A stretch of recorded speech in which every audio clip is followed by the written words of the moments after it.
ಒಂದು ಸಂತೋಷ ಸುದ್ದಿ.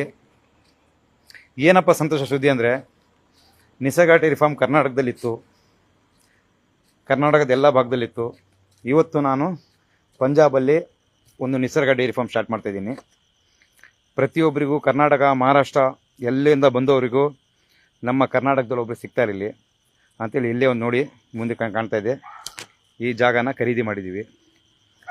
ಈ ಜಾಗನ ಖರೀದಿ ಮಾಡಿ ಇಲ್ಲೊಂದು ಡೈರಿ ಫಾರ್ಮ್ ಮಾಡ್ತಾಯಿದ್ದೀನಿ ಈಗ. ಈ ಜಾಗ ಪಂಜಾಬಲ್ಲಿ ನಮ್ಮದು ಒಂದು ಡೈರಿ ಫಾರ್ಮ್, ನಿಸರ್ಗ ಡೈರಿ ಫಾರ್ಮ್ ಅಂತೇಳಿ ಪಂಜಾಬಲ್ಲೇ ಇರಬೇಕು. ಇಲ್ಲಿ ಪ್ರೆಸೆಂಟ್ ಇರುವಂಥದ್ದು ಇದೆಲ್ಲ ಖರೀದಿ ಮಾಡಿದ್ದೀನಿ.